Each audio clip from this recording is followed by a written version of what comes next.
You might think that basic protections are a given at work, but if you talk to licensed strippers here in Washington, you will hear a very different story.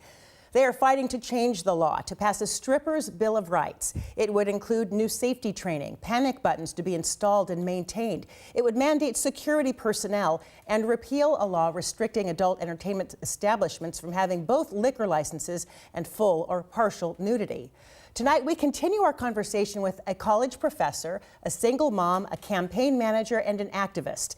They go on the record about what's wrong in their industry and why they say the state needs to make things right. There is a perception that, frankly, strippers are stupid, that strippers are incapable.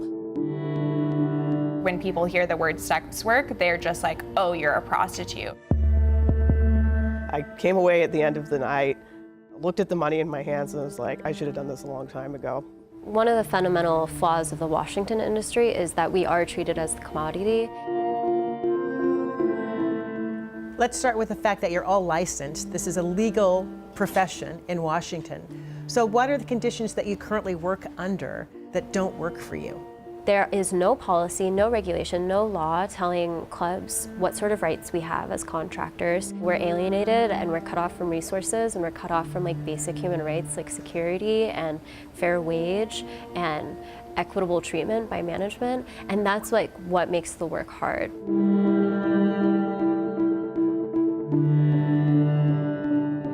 All of these dance clubs, the 11 that exist in Washington, are fully supported by dancers. Yes. They do not sell alcohol. It's not legal in Washington. Their full income is supported by dancers. By the fees that we pay. So I paid $185 every night to work. I could show up whenever I wanted, but that fee was so different across different dancers, and especially dancers of color. The fees seemed so unpredictable. The club would register what you didn't pay as back rent. I saw over many years how clubs even used that debt to control girls, to force them to work shifts they didn't want to work, to force them to work with customers they didn't want to work with. There's a lot of room for racism, discrimination, playing favorites. And so our policy not only caps house fees at $150, it also prevents dancers from paying more than they're taking home.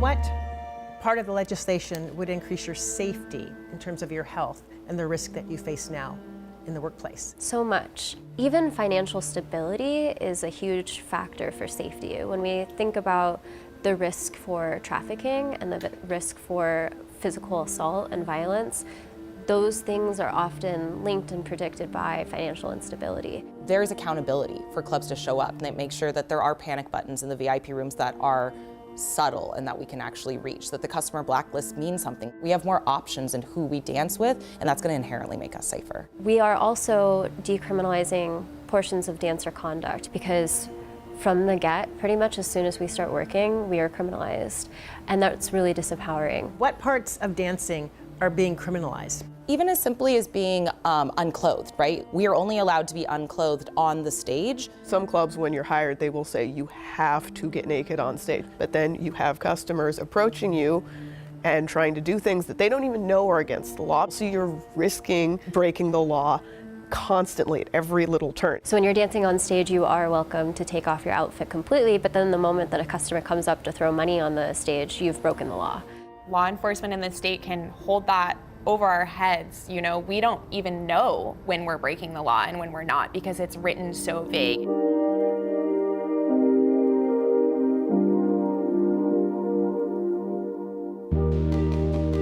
How would alcohol be a game changer for dance clubs, which currently cannot sell alcohol?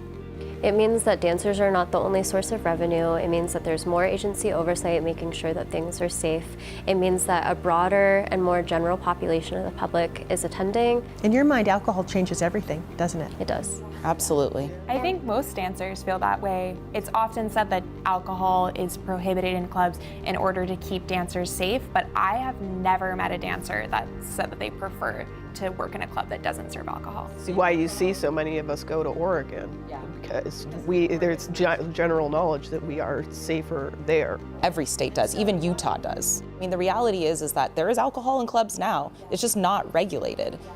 Or they're drinking outside and then coming in in their and going back cars and outside coming in. With alcohol service, there is money for safety controls, and there's actual motivation to install those safety controls because they could potentially lose their liquor license. What is the one thing that you want people to understand about what you do as a dancer that they do not get? No matter what people think, there is a fact that certain women just can't get other jobs. That this is a last resort, and then the resort after that is working on the street. And you put them in a strip club, you put them in a controlled environment where there are safety precautions, and we want better safety precautions. It is an avenue of self-expression and empowerment that could exist in a truly safe and inclusive manner, and the only reason it does not is because of the regulations and the laws and the stigma around it. My thanks to all 4 of those women for their courage in sharing with us. And as you heard, many of the strippers here in Washington travel to Oregon, where they say they feel much safer, where strip clubs are allowed to sell alcohol and security there is a given. King 5 also traveled to Oregon to hear from club owners and dancers who say the laws there protect them in the workplace. And we will have that story for you coming up this Wednesday. As for the bill that they're fighting for here in Washington, the clock is ticking. It will die this week if it does not come to the House floor for debate and pass by this Friday. We'll let you know.